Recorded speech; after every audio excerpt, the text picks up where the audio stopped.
మా పేరు పద్మ అండి. మాది కొత్తూరు గిరిజన రైతు సేవా ఉత్పత్తిదారుల కంపెనీలో నేను ఫీల్డ్ కోఆర్డినేటర్గా పనిచేస్తాను 24 గ్రామాల్లో. విత్తనాల వలన చాలా ఇబ్బందులు పడుతున్నారు రైతులు. 15 కిలోమీటర్లు వెళ్ళి తెచ్చుకునేవారు. పాస్బుక్లు ఉండాలి, లైన్లో నిలబడాలి, బయోమెట్రిక్ అయితే కానీ విత్తనాలు వాళ్ళకి ఇచ్చేవారు కాదు.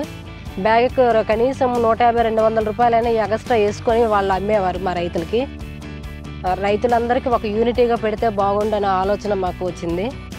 రంగాచార్య వ్యవసాయ పరిశోధనా కేంద్రానికి వెళ్ళాము, ఏఆర్ఎస్కి. మా దగ్గర 1010 మాత్రమే ఉన్నది. అది ఒక బ్యాగ్ 2 బ్యాగులు ఉన్నాయి. 1010 అనేసి ఇచ్చారు ఫౌండేషన్ సీడు. విత్తనాలు వేసిన నుండి మేము ఫాలోఅప్ అనేది చేయడం జరిగింది. మేము ఆ పీసీ తరపున ఇచ్చిన ఒక బ్యాగ్ అనేది 72 బ్యాగుల వరకు వాళ్ళకి విత్తనాలు అనేది తయారు చేయడం జరిగింది. అదే విత్తనాలు అనేది ఒక 32 మంది వరకు సప్లై చేయడం జరిగింది. అది 58,000 రూపాయల వరకు సీడ్ బిజినెస్ అనేది చేశాము. సీడ్ బ్యాంక్ అనేది తయారు చేసుకోవాలనుకుంటున్నాము. పీసీలో ఉన్న రైతులందరికీ సేవలు అందిస్తూ వాళ్ళకి ఆర్థికంగా బలోపేతం చేయాలనేసి మా కొత్తూరు గిరిజన రైతు సేవా ఉత్పత్తిదారుల కంపెనీల తరపున మేము అందరము కృషి చేస్తున్నాము.